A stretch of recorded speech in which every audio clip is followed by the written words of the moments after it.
제목이 외과 의사 마음속 공동묘지라고 적었어요. 근데 제가 이렇게 적은 이유는 사실은 이 책을 2015년도, 16년도, 2016년도에 어떤 책을 읽게 됐는데 그 책을 보면서 되게 공감이 가는 글귀가 있어서 제 블로그에도 이제 적었던 내용이에요.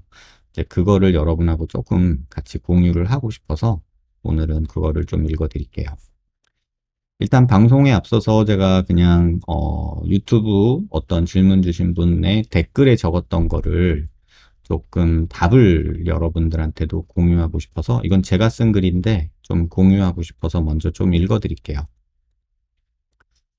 저는 의사이기에 환자에게 정확한 정보를 드리는 것이 옳다고 생각하고 있습니다. 또한 의사와 환자 간의 약속, 그것은 보통 동의라는 형식을 통하는데 그런 동의는 지켜져야 한다고 생각됩니다. 제가 해당 병원 의사의 입장이 되어 본 적도 있고 환자분의 수술 결과가 안타깝기도 합니다. 하지만 의사 편에서 또는 환자 편에서 한쪽 방향으로만 있어서는 안 될 듯합니다. 또한 사실적 정보가 때론 의사에게, 때론 환자에게 상처가 되는 현실도 존재합니다. 어찌 보면 의사도 말을 바꾸고 환자도 말을 바꾸는 혼돈이 이 논란의 핵심이 아닐까 합니다. 그 이후로는 감정만 난무하게 되는 듯합니다. 약속, 동의 이런 것들이 중요해지는 이유는 우리는 서로에게 신뢰가 없기 때문이 아닐까 합니다.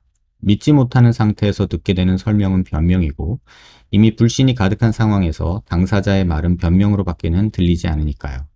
물론 이 과정에서 거짓이 있을 수도 애매한 경우도 존재하리라 생각됩니다. 수술받는 병원을 선택하는 이유는 수십 가지가 있겠지만 신뢰가 가장 중요한 부분이라고 저는 믿습니다. 제게 상담받고 싼 곳을 찾아 수술하고 잘 되었는지 확인하러 내원하시고 병과 관찰을 수술받은 병원이 아닌 제게 매달 오시는 분들도 굉장히 많습니다. 이때마다 씁쓸한 느낌이 드는 것도 사실입니다. 제게 얻은 정보로 타 병원 수술을 평가하고 비난하는 경우도 존재하고 환불이나 기타 책임을 위한 도구로 사용되는 경우도 허다한 듯합니다. 이런 논란의 중심에 제가 있길 원하지 않습니다. 온라인상의 정보는 표면적일 수밖에 없고 그 이면의 얘기는 구구절절한 경우가 많습니다. 어떤 사실적 실체에 접근하려면 이 이면의 구구절절한 얘기가 표면적인 얘기보다는 정확한 판단에 필요하다고 느낍니다. 제가 이렇게 말씀을 드리는 이유는 제가 블로그를 처음 시작할 때 그런 느낌으로 시작을 했어요. 윤곽 수술 같은 경우, 쌍꺼풀이나 코 수술 같은 경우는 대한민국에 그 재수술을 되게 잘하시는 그런 선생님들이 계세요. 후배들이 망가뜨려 놓은 코나 눈을 다시 이렇게 재건을 해주고 다시 만들어주시고 정상에 비슷하게 가깝게 만들어주시는 분들이 선배님들이 계세요. 훌륭하신 분들이.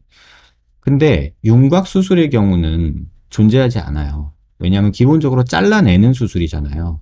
그러니까 뼈가 부족한 상황에서 방법이 없는 분들이 너무 많았어요. 그래서 2012년, 14년에 제가 블로그에 뭐라고 썼냐면 엎질러진 물이라는 글을 썼어요. 이미 수술을 해서 잘려나간 뼈지만 물을 다 담아서 깨진 유리병에 담을 수는 없겠지만 그래도 조금이라도 비슷하게라도 주워 담아 보려고 합니다. 이런 글을 썼어요. 그래서 여러분한테 꼭 드리고 싶은 말씀은 재건수술, 재수술은 안 할 수 있으면 안 하는 게 장땡이에요. 무조건 해야 되는 재건, 재수술은 거의 없어요. 하지만 아직은 젊고 살아갈 날이 창창한 분들한테 절망의 늪에 빠져 있지는 마셨으면 했고 조금은 가능성을 보여드리고 싶었어요. 그래서 시작한 일이 지금 제가 하고 있는 일이에요. 2012년, 13년 요 무렵에 그 고민을 했고 그런데 한편으로는 그런 생각도 했어요. 내가 이거 혹시 내 욕심에 내가 오버하는 거 아닌가? 이게 또 다른 상처를 줄 수도 있지 않을까? 이런 두려움이 있었고 병원이 이런 식으로 운영이 되지 않을 수도 있겠구나 라는 이런 두려움, 걱정 이런 것들이 많았어요. 그래서 병원이 망할 수도 있겠다라는 생각을 하고 이 일을 시작을 했고요. 그런데 그 일을 하다 보니 참 답답한 중간의 입장이 있더라고요. 하나는 뭐냐면 저도 의사잖아요. 저도 실수를 하고 저도 환자들한테 욕을 먹기도 해요. 근데 내가 상담하는 환자의 정확한 얘기를 전달하려면 그 의사의 실수 또는 그 의사의 아쉬운 점을 환자한테 얘기를 해야 되나 말아야 되나 이 고민을 항상 해요. 또 하나, 의사는 해달란 대로 해준 거고 크게 문제 없는데 이 환자 좀 이상한데? 라는 느낌이 들 때가 있어요. 그럴 때 난 환자한테 어떻게 얘기를 해야 될까? 요 두 가지 그 양가 감정이 있어요, 저한테. 그래서 사실 여러분들한테 더 많은 얘기를 하고 싶지만 현직에 있는 의사기 때문에 자칫하면 나 잘난 척으로 보일 수도 있고 또는 다른 의사를 험담하는 글이 될 수도 있고 또는 현업에 있기 때문에 환자한테 얘기하는 게 무슨 상업적으로 비춰질 수도 있고 또는 뭐 조금 기분 나쁘게 들릴 수도 있고 그러니까 이런 중간자적인 입장에서 되게 고민이 많아요. 그렇다고 뭐 정확한 얘기를 다 뱉어대기는 주변 의사들, 동료들한테 또 후배들한테 욕먹을 수 있는 상황이고요. 반대로 그렇다고 의사 편을 들자니 이건 뭐 가제는 개편이다 소리 여러분들 많이 하시잖아요. 성형 부자원 카페나 이런 데 가보면 가제는 개편 뭐 이런 얘기 많이 하시잖아요. 그러면서 서로 감싸주니까 상담받으러 와서 저한테 어디서 수술 받으셨어요? 언제 받으셨어요? 이렇게 물어보면 안 가르쳐 주는 분들이 꽤 있어요. 혹시 아는 사람일까봐, 혹시 뭐 관계가 있는 걸까봐. 그러니까 그 혼돈 속에서 지금 9년째 일을 하고 있어요. 그래서 저는 여러분한테 처음 시작했던 마음이 중립적이고 싶어요. 근데 완전한 중립은 불가능할 것 같아요. 하지만 최대한 중립적인 입장에서 여러분한테 전달을 드리고 싶다. 그 얘기를 좀 꼭 먼저 하고 싶고요. 제가 2016년에 블로그에 써놨던 글인데 참 괜찮은 죽음이라는 어떤 책을 봤어요.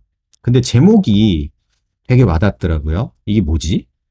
아, 어떤 의사가 죽음을 준비하는 뭐 이런 내용인가 보다라는 생각을 하고 책을 사서 읽어봤어요. 책은 이렇게 생겼어요. 어떻게 받아들이고 준비할 것인가. 그러니까 뭐 나도 언젠가는 죽을 수 있잖아요. 그러니까 그 내가 죽을 때 내가 어떻게 준비를 해야 될까? 이제 이런 생각을 이제 보려고 선배 의사의 그런 글인 것 같아서 수필 같은 그런 것 같아서 한번 읽어보게 됐어요. 근데 사실 이 내용은 그런 내용은 아니었어요. 이 헨리 마시라는 분이 어 이제 의사 생활하면서 느꼈던 것들을 이제 적어왔고 또 본인이 환자가 돼서 이제 느껴지는 것들을 또 적어주신 그런 수필 같은 그런 글이에요. 근데 이 글 중에 이런 내용이 있었어요. 르니슈라는 어떤 분이 1951년도에 굉장히 옛날이죠. 1951년도에 외과의 철학이라는 글에 이런 글을 써놓으셨대요. 모든 외과 의사는 자기 안에 작은 공동묘지를 지니고 다닌다. 때때로 찾아가 기도하는 쓰라린 회한의 장소. 그곳에서 의사는 자신의 실패에 대한 설명을 구해야 한다.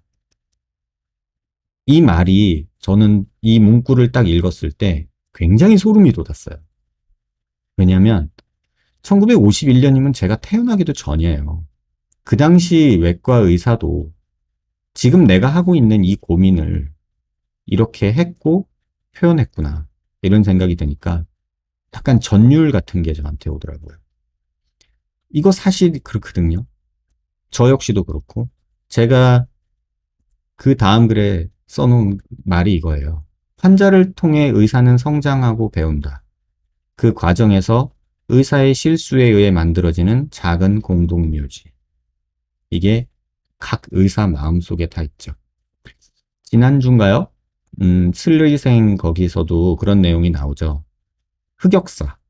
너 인턴 때 어땠다. 뭐 이런 얘기 나오잖아요. 그 슬기로운 의사생활에서. 지금은 막 다 교수님이고 잘 나가고 뭐 최고로 수술 잘하고 이러는 사람들이 그 옛날에 자기들이 인턴 때 했던 실수들 뭐 이런 것들 이제 흑역사라고 하는 것들 막 나오잖아요. 그죠? 그래서 그 내용이 나오는데 그 실수와 그런 것들에 의해서 마음속에서 빚을 진 듯한 느낌? 이런 느낌을 갖고 의사 생활을 해요, 실제로. 근데 어찌 보면 모든 의사들의 마음 한구석에 존재하는 비밀의 방이 아닐까 합니다.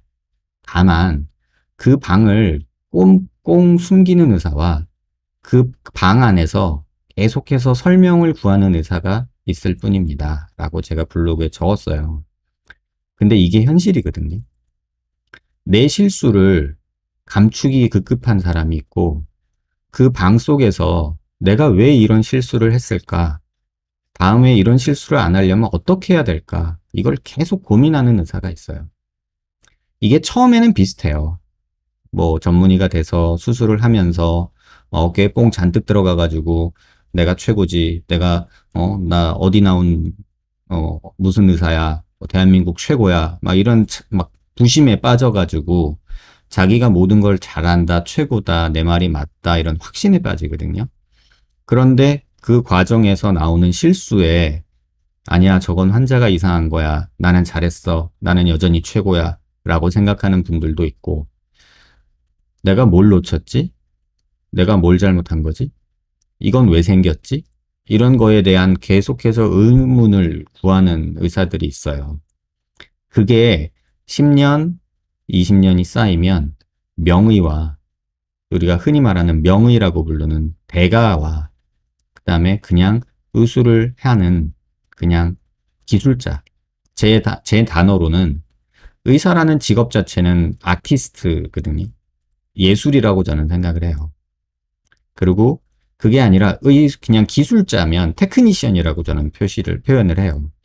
근데 저는 의업을 하는 아티스트고 싶거든요. 욕심이고 재수없지만 조금 닭살 돋지만 저는 제 일을 그렇게 하고 싶어요. 환자들한테 가끔 그런 얘기를 해요. 네 턱을 네 거지만 나는 내 턱이라고 생각해. 그러니까 잘 간수하고 잘 가지고 있어.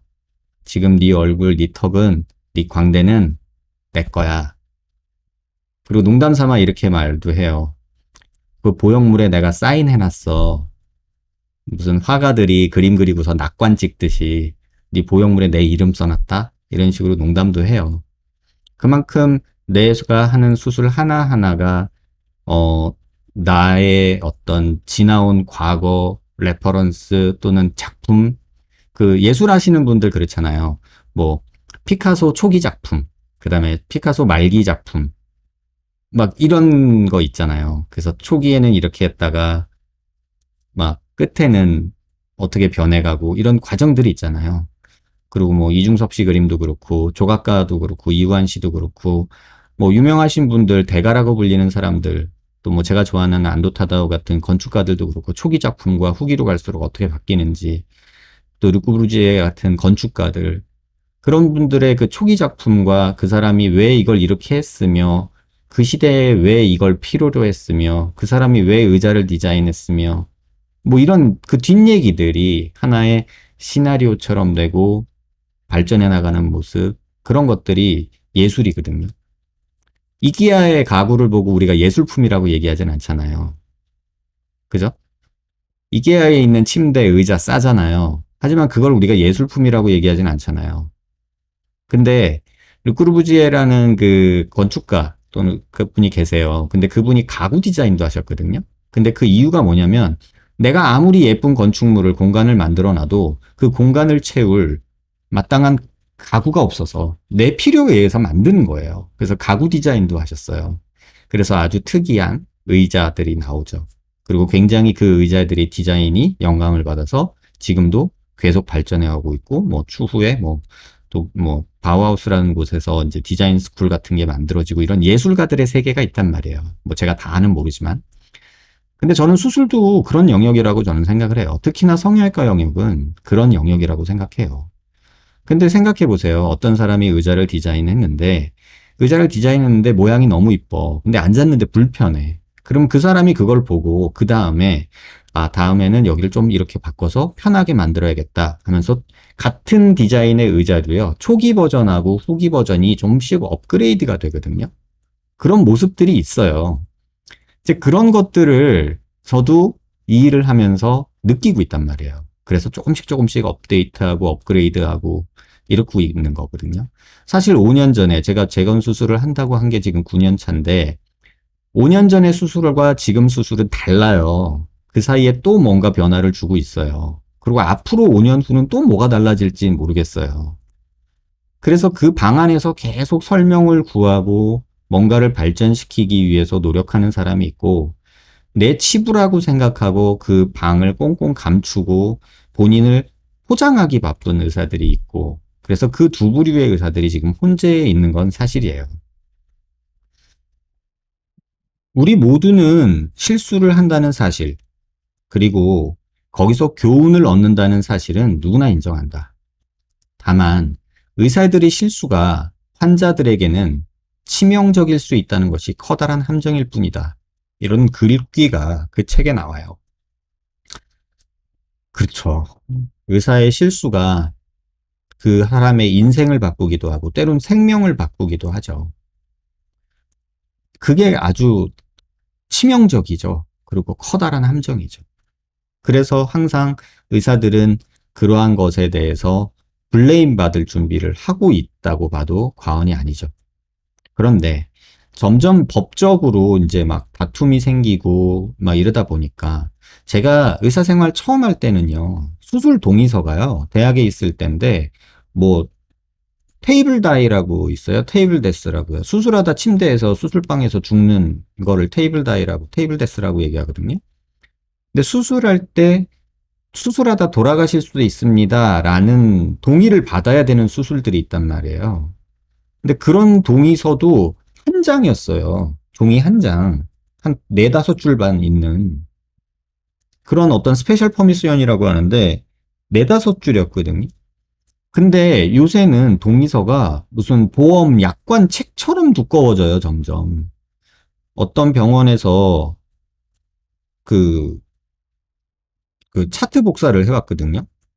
근데 봤더니 동의서가 무려 12장도 있었어요. 수술 동의서가 12장이에요. 무슨 보험 약관도 그렇게는 안 될 텐데. 이게 왜 이렇게 됐을까? 이제 의사들도 자신을 지키고 보호하고 싶은 욕구가 생기는 거예요. 그래서 이런 욕심이 계속해서 생기는 거고 자기를 보호하고 싶은 그 인간의 본성이잖아요. 근데 이 환자에게는 이게 치명적일 수 있다는 게 함정인 거죠. 내가 지금 의사로서 존재하는 것은 지난 시간에 겪은 실수들로 인한 것인지도 모른다. 아니, 그렇다.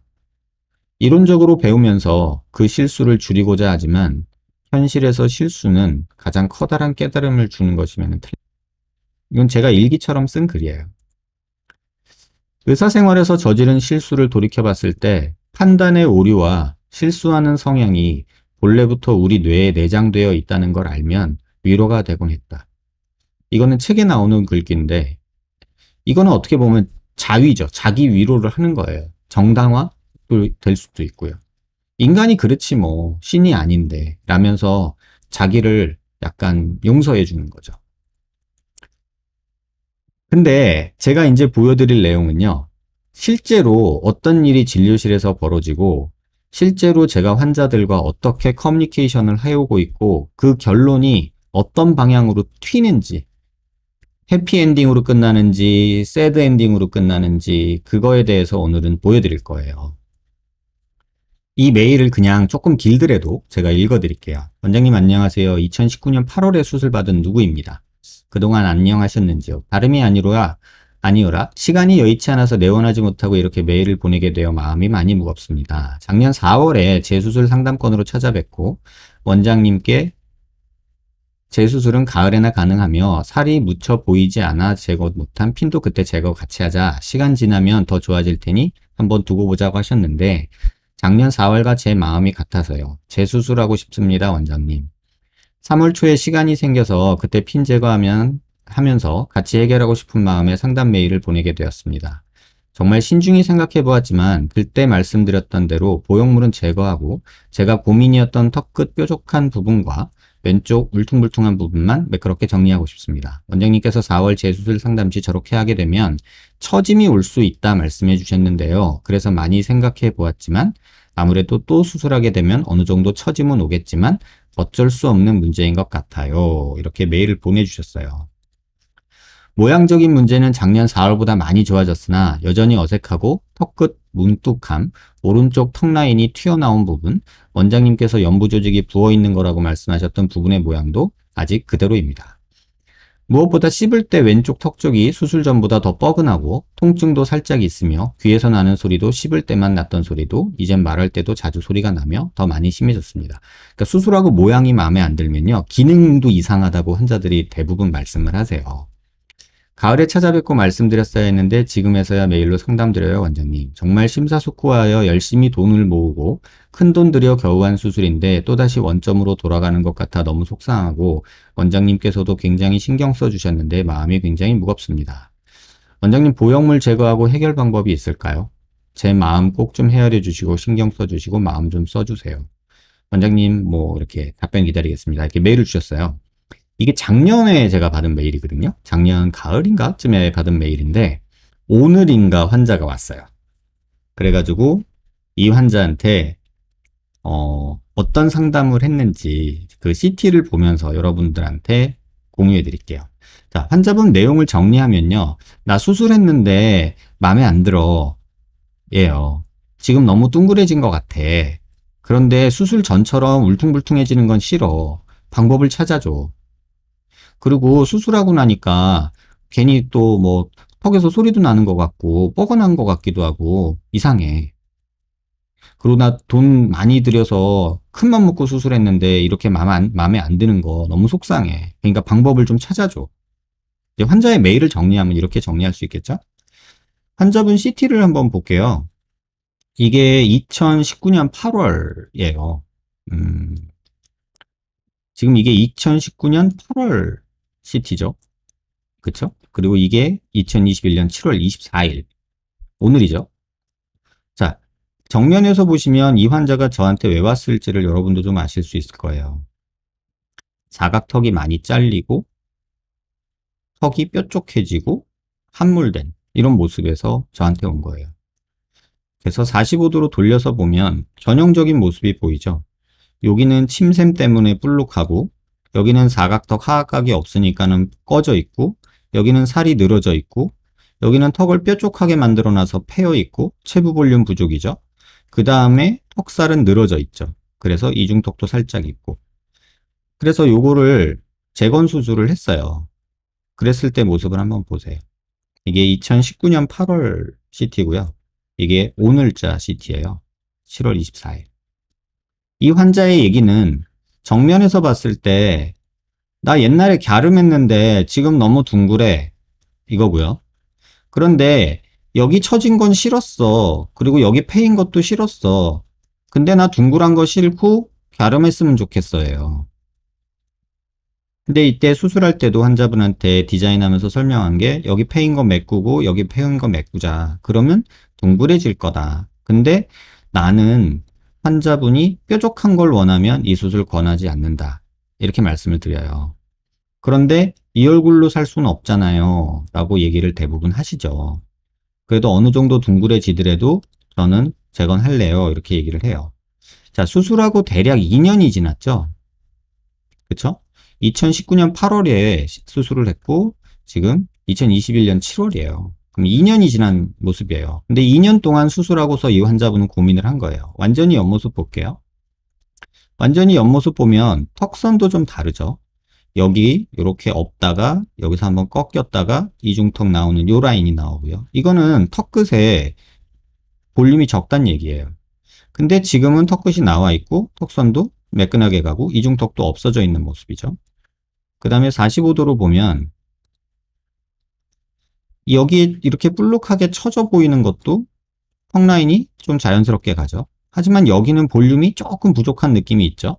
이건 침샘이고요. 여전히 그대로 볼록하죠. 그래서 보면은 이 부분이 살짝 볼륨이 부족한 느낌이 있어요. 이 부분이.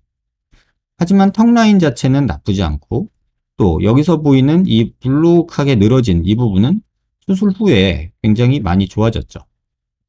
근데 문제는 뭐냐면 여자들은요. 이거는 제가 8년 동안 해오면서 느낀 건데 여자들은 무조건 이렇게 뾰족한 걸 더 선호해요. 그래서 이 환자분이 오늘도 그 말을 하셨어요. 실제로 주변 사람들이 보면 지금 얼굴이 훨씬 좋다고 하는데 사진 찍으면 너무 넙대대 하고요. 사진 찍은 거는 옛날 얼굴이 더 나은 것 같아요. 그래서 이게 넓어졌다라고 생각을 하는 거예요. 그래서 이 환자분이 그래서 1년 넘게 고민을 하고 오늘 이제 와서 저한테 메일은 작년에 보내고 뭐 일 때문에 바빠서 그랬다고 하시는데 와서 CT를 보고 제가 이걸 보여드렸어요. 근데 이 환자는 이렇게 하고 싶다라고 얘기했어요. 뭐냐면 지금 이렇게 보면 옆모습에서 보면 사각턱이 너무 많이 만들어졌다. 그러니까 나는 여기 보형물을 빼고 싶고 여기도 빼고 싶다. 이 얘기예요. 그러면 옛날 뼈는 어땠냐? 옛날 뼈 모습을 보면은 이 귀밑각이 아예 없잖아요. 그리고 여기도 지금 패였잖아요. 조금 확대해서 볼까요? 지금 여기 보면 귀밑각이 없잖아요. 그리고 여기도 지금 이렇게 패여 있잖아요. 이런 상황이니까 당연히 살로 보면 꺼지고 늘어지고 꺼지고 이렇게 되죠. 자, 여기서 보통의 선생님들, 의사 선생님들도 마찬가지, 환자들도 마찬가지. 이 모습을 봤어요. 그런데 이 뼈를 봤어요. 그러면 어떤 선택을 하냐면요. 지금 현재도 80%에서 여기를 잘라내는 수술을 해요. 여기를 이렇게 잘라내면 좋아질 거야. 이렇게 얘기를 해요. 실제로. 왜? 여기가 쳐져 있잖아요. 이렇게. 그죠? 여기가 쳐져 있잖아요. 지금 이렇게 보시면 45도로 이렇게 보시면 여기가 쳐져 있죠. 그런데 이걸 뼈로 보니까 뼈가 볼록하네? 그러면 어떻게 생각하시겠어요? 아, 여기를 자르면 여기를 잘라버리면 이렇게 그러면 여기 늘어졌던 이 살이 턱선이 이렇게 되겠구나. 그러면은 나는 얻을 수 있겠다. 어떻게? 이렇게 갸름한 채로 여기 늘어진 게 없어지는 내가 원하는 갸름한 라인을 내가 얻을 수 있겠다. 이렇게 생각을 하는 경우가 의사 환자 포함해서 거의 열의 8 정도는 되는 것 같아요. 그래서 제가 일전에 이런 영상을 만들었죠. 왜 그때 말려주지 않으셨어요? 여러분들이 굉장히 많이 봐주셨던 영상인데 이 영상에서도 똑같잖아요. 꺼지고 늘어지고 꺼졌는데 여기 자르면 되겠지 하고 자르면 어떻게 되는지 이 영상에서 제가 말씀드렸죠. 그래서 이 영상 보세요라고까지 얘기했는데도 이 환자들은 또는 어떤 의사들은 그렇게 얘기를 하면 이 환자는 그렇게 선택할 수도 있어요. 그러면 저는 어떻게 해야 되냐는 거죠. 말려야 되는데 내가 말린다고 말려지냐고요. 2년 고민했잖아요. 그쵸? 그래서 제가 오늘 이 환자한테 하나 얘기를 해준 게 있어요. 그죠? 요걸 하나 여러분들한테도 얘기를 해드릴게요. 이 환자분이 선생님 나 여기 보형물 빼면 얼굴 갸름해지지 않을까? 이렇게 얘기를 하더라고요. 여기가 나는 더 불룩한 뭐 꺼졌다고 나는 의사는 얘기하는데 자기는 여기가 아직도 크다고 생각해. 너무 튀어나온 것 같아. 이 얘기를 하더라고요. 그래서 여러분들한테도 요걸 하나 보여드릴게요. 자, 조금 확대해서 여러분들 보기 좋게 좀 확대해 볼게요. 자, 여기서요. 지금 여기가 만약에 우리가 보형물을 제거하든 뼈를 더 자르든 이렇게 잘랐다고 생각을 해보자고요. 그래서 여기 빵꾸를 냈어요. 제가 이렇게. 한번 요 부분을 꺼져 있는 요 부분을 요 부분이요. 뼈로 보면은 지금 요 부분이에요. 요 부분을 한번 빵꾸를 내보자고요. 구멍을 이렇게 구멍을 내가지고요. 없애버리자고요. 구멍 났죠? 자, 그러면 이게 정면에서 보이냐는 거예요. 보이세요? 분명히 여기는 구멍이 났어요. 더 크게 내볼까요? 구멍을 막 이만큼 내봅시다. 이렇게 빵꾸를 냈어요. 정면에서 보면 보이세요? 안 보여요. 왜 안 보이는 줄 아세요? 이렇게 보면요. 이런 곡선이잖아요. 이런 곡선에서 이렇게 돼 있어요. 그럼 여기를 아무리 없애고 파먹어낸들 여기서 보면 이 뒤에는 뭔 짓을 해도 안 보여요. 이걸 이해하셔야 돼요. 그래서 이 환자분한테 했던 상담을 그대로 여러분들한테 드릴게요. 2차원적인 사고를 하시면 안 돼요. 자, 어깨에 뽕을 넣었어요. 뽕을 빼면 어떻게 되죠? 뽕을 빼면 어깨가 내려가죠. 중력 방향이니까. 뽕은 중력을 이기는 방향이고요. 그죠?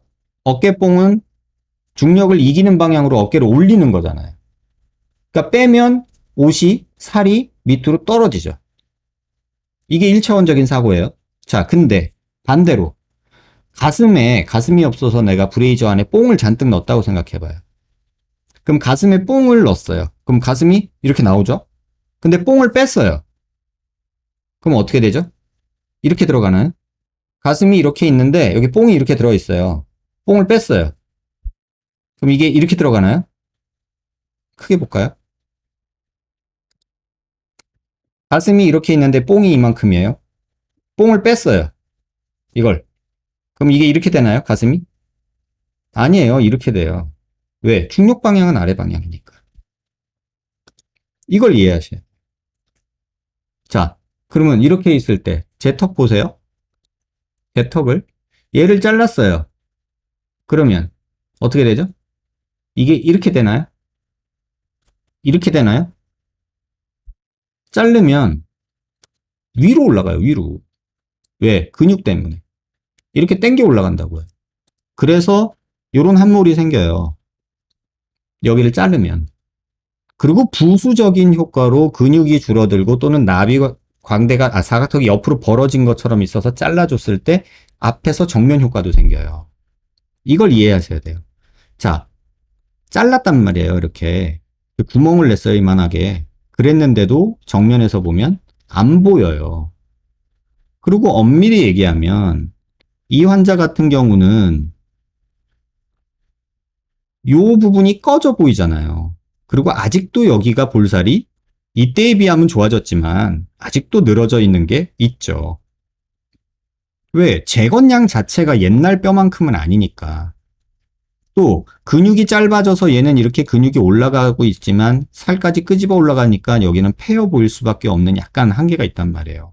그 다음에 재건해 놓은 걸 보면은 여기 만든 이 좌우 여기 폭이 불과 3, 4mm밖에 안 돼요. 근데 예전에는 사각턱이 이렇게 있었단 말이에요. 이런 식으로. 그러니까 아직도 여기 이 바깥쪽 라인으로 부족한 거예요, 볼륨이. 요걸 이해시키는데 오늘 상담실에서 1시간을 썼어요. 그래서 제가 환자분한테 얘기한 건 그거예요. 자, 또 하나 재밌는 거 보여드릴게요. 이 턱이 길어 보여요? 이 턱이 길어 보여요? 똑같은 사이즈로 한번 만들어 볼까요? 비슷하게. 여러분이 보면 이 턱이 길어 보여요? 이 턱이 길어 보여요?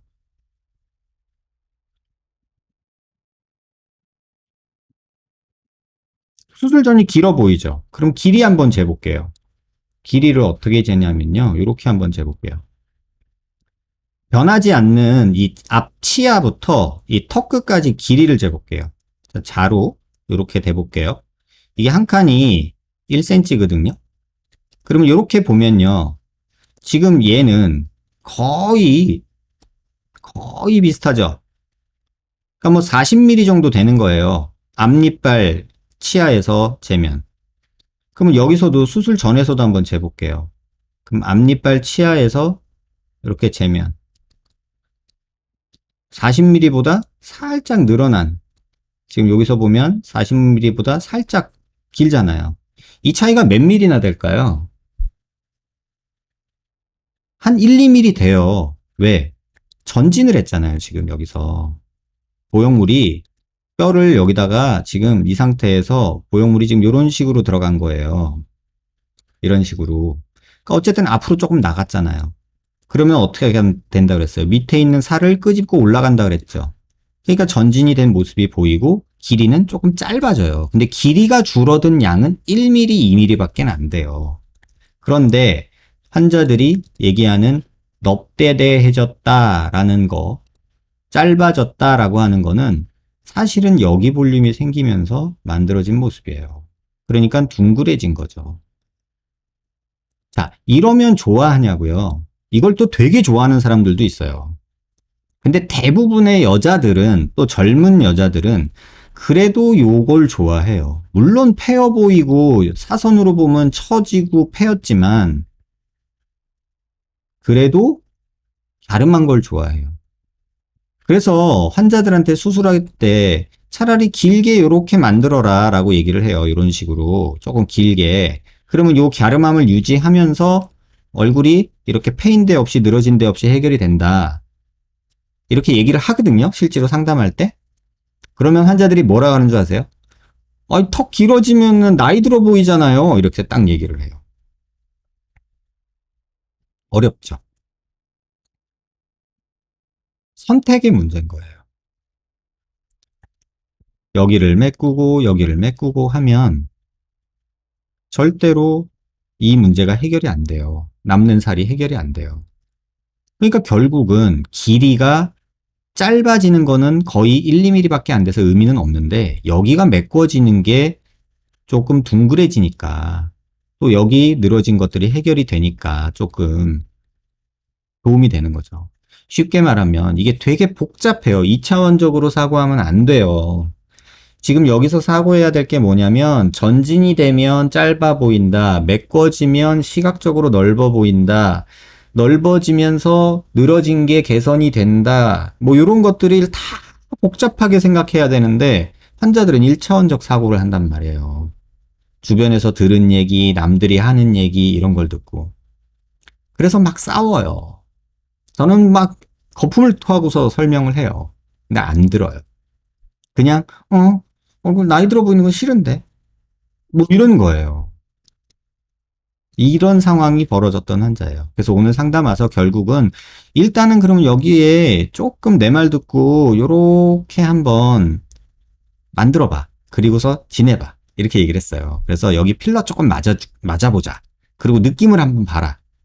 그리고 그게 좋으면 지금 뭐 이걸 다 보형물을 다 빼고 이렇게 하긴 그러니 여기다가 조그만하게 진피라도 필러 대신에 넣어주자. 그러면은 뭐 매년 뭐 필러 맞아야 되고 이런 일 없어도 되니까. 다만 이렇게 됐을 때 또 환자가 어떻게 느낄지 저는 몰라요. 갸름해져서 좋아요 라고 얘기할 수도 있지만 얼굴 길어진 것 같아서 저 나이 들어 보여서 싫어요 라고 할 수도 있어요. 이게 진짜 종이 한 장 차이거든요. 여기 정확히 말하면 1mm 싸움이에요. 그 1mm 갖고서 제가 명의가 되기도 하고 세상에 죽일 놈이 되기도 해요. 근데 그거는 정답이 없어요. 그래서 이 내용으로 여러분들한테 보여드리고 싶었던 내용이고요. 그래서 결국은 오늘 필러를 맞았고 이제 경과를 지켜보고 환자가 결정을 하면 그때 제가 이제 어떤 식으로 이제 하기로 이렇게 얘기했던 환자예요. 왜냐하면 이 환자한테 저는 빚이 있어요. 왜냐하면 이 플레이트를 제가 살 속에 묻혀 있던 건데 이걸 못 뺐어요. 그래서 이걸 빼줘야 돼요. 요 플레이트 쪼가리를 부러져서 살 속에 박혀있던 플레이트인데 그러니까 제가 아니라 어떤 선생님이 수술하면서 박아놨던 건데 제가 요걸 못 뺐어요. 수술할 때 못 찾아서. 그래서 요걸 제가 빼드려야 돼요. 이 환자분을. 그래서 어차피 이거는 저한테 남겨진 숙제이기 때문에 요거 제거하면서 뭐 여기를 살짝 길게 뭐 진피를 넣어주든 어떻게 하든 이렇게 이제 해결을 해줘야 돼요. 근데 이 상황에서 제가 왜 이 메일을 자꾸 읽어드렸냐면 이 메일을 저한테 몇 번을 보내오셨어요. 근데 이거를 글로 설명할 방법이 없어요. 영상을 보여주면서도 설명하기가 어려운데. 이 환자분도 마찬가지죠. 제가 그때 그렇게 거품을 물고 설명했는데도 이걸 또 자르고 더 이상해져서 오신단 말이에요. 그러니까 최소한 저한테 상담받는 분한테는 그런 일이 발생하지 않기를 너무너무 저는 열불을 토하는데 그게 안 돼요.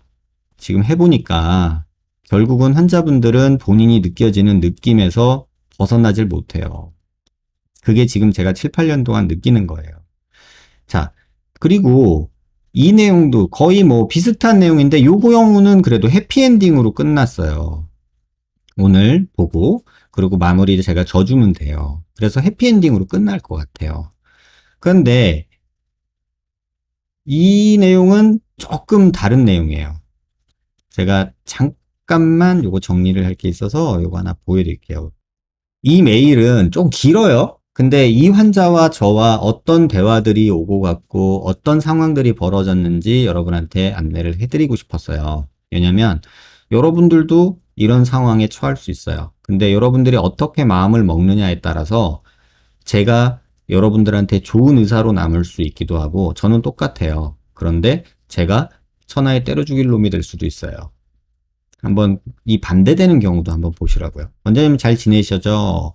3개월 경과 보고 간 누구예요? 제 수술에 관해서 생각 더 해보라고 하셨는데 저는 사실 수술 후 2주부터 오늘까지 다시 하고 싶은 마음에 하루도 안 든 적이 없습니다. 첫 번째 이유는 아직도 아래로 툭 떨어지는 입술. 두 번째는 두상에 비해 갑자기 좁아지고 없어 보이는 하관. 셋째는 턱 경계가 이어지지 않고 패이는 것. 넷째는 옆에서 볼 때 아래로 처지는 모양입니다. 사실 요 네 가지 때문에 수술을 했어요. 이 환자는. 이 방송에 채팅창에도 들어오셨던 분이에요. 어려운 수술이었겠지만 결론은 수술은 아래로 길이 보충, 전모습으로 돌아가는 게 두려웠던 제 높아심을 맞춰주기 위한 최선이었음을 알고 있습니다. 왜냐면 요거를 해결하려면 아래로 툭 떨어지는 입술을 해결하려면 턱이 앞으로 나가져서 근육을 받쳐줘야 돼요. 그 다음에 갑자기 좁아지는 갸름한 걸 해결하려면 옆으로 이걸 아까 보여드렸던 그 환자처럼 옆으로 만들어서 둥그렇게 만들어야 돼요.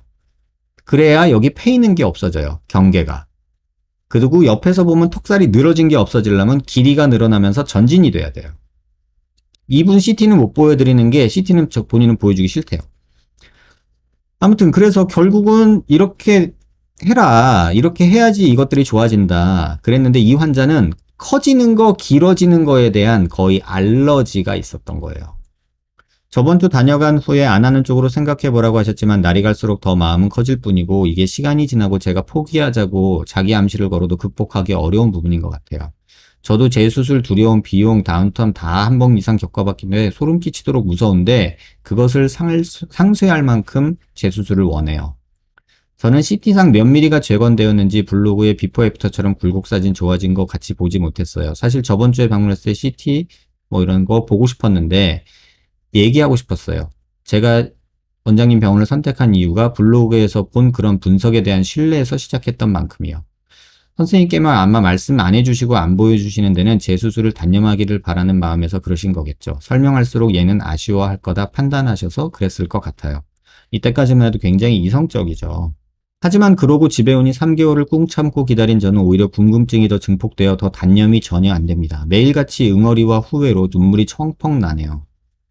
수술하는 거 흉살 뜯고 하느라 힘드셨겠지만 저 역시도 코로나로 급여도 끊긴 상황에서 마이너스 통장으로 힘들게 모은 비용, 이 정도 복원을 위해서 그 노력을 한 걸까? 한 번의 절개의 기회를 날려버린 것 같은 자책. 왜 그랬을까? 난 왜 이럴까? 병원 갈 때 밝게 웃으려고 노력해서 눈치채진 못하셨겠지만 죽고 싶다는 생각 수도 없이 했습니다. 단념하는 게 최선이라고 제 걱정을 해서 말씀해 주신 것도 이해되지만 제 나름이 앞으로 남은 인생을 잘 살아가 보고 싶어서 여쭤보는 제 마음도 이해해 주셨으면 합니다.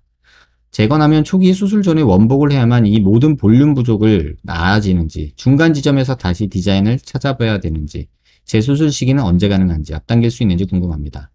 연락 기다리다가 먼저 두서없는 글을 보냅니다. 아마 부정적인 회신이라 전화 안 주셨을 것 같네요. 시간 되실 때 메일 답장 부탁드려도 될까요? 긴 글 읽어주셔서 감사합니다. 이렇게 메일을 주셨어요. 근데 제가 이제 이 환자분한테 뻥쟁이라고 맨날 불렀거든요. 왜냐면 수술을 남자친구 모르게 한다 그래가지고 제가 이 뻥쟁이 맨날 그러거든요. 그랬던 사람이에요. 이렇게 보냈어요. 뻥쟁이 누구씨에게 지난주 학회가 2개나 겹쳐서 정신없이 한 주를 보내느라 답이 늦었네요. 질문도 주셨지만 메일을 천천히 읽어보니 답도 직접 하고 계신 듯 합니다. 모든 재수술을 반복하는 환자들의 공통점은 이해 없는 불안감과 기다리지 못하는 조급함인 듯 합니다. 제가 턱끝 재건 수술을 8년째 해오고 있지만 결국 답을 얻지 못한 부분이 지금 누구씨가 고민하는 부분입니다. 크면 작아지고 싶고, 작아지면 패이는 게 싫고, 패이는 걸 없애면 커지고, 누굴 탓할지 폭탄 돌리기 하는 느낌이랄까요? 수술 전 분명히 여러 차례 설명을 드렸습니다.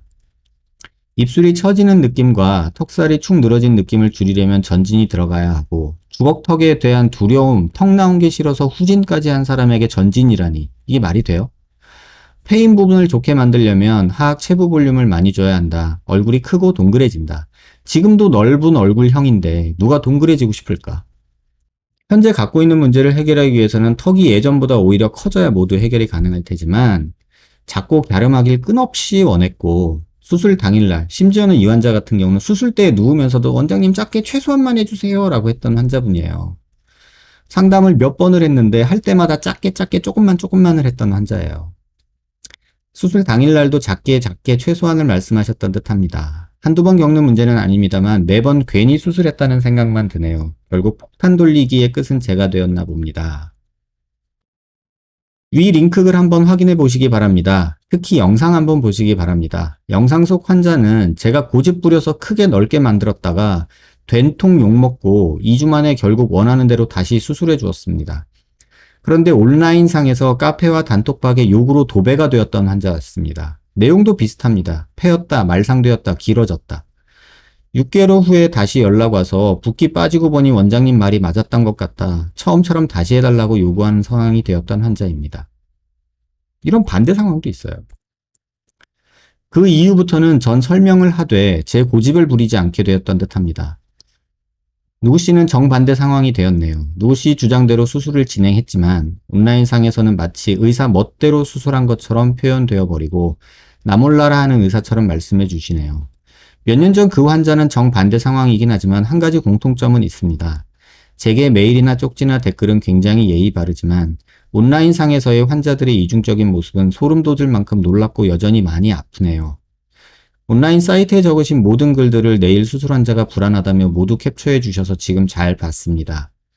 사진 동의를 해주신다면 시간 내서 뭐가 문제였고 환자분이 무엇을 놓치고 있는지 정확히 모든 분들이 볼 수 있도록 올려드려서 설명드리겠습니다. 물론 사이트에 올리신 이 포함 턱 라인만. 이분이 제가 메일을 안 보고서 답이 없으니까 그 다음날 바로 무슨 뭐 부작용 카페니 단톡방이니 이런 곳에서 엄청나게 제 욕을 하셨어요. 그래서 제가 이 메일을 보내드렸어요. 차트를 보니 3가지가 적혀 있어서 다시 옮겨드립니다. 예전처럼 돌아가는 건 싫다. 길이가 길어지는 건 싫지만 조금은 받아들이겠다. 이렇게 꺼진 오메가 쉐입이 남더라도 조금만 만들어주세요. 제가 어떤 부분을 놓친 건가요? 한번 답변 주시면 좋겠네요.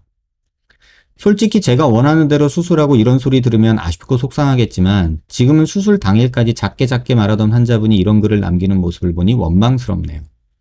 결국 어떤 결과가 나오든 원망받을 결과가 뻔한데 돈 몇 푼 벌고자 환장한 의사가 되어버렸네요.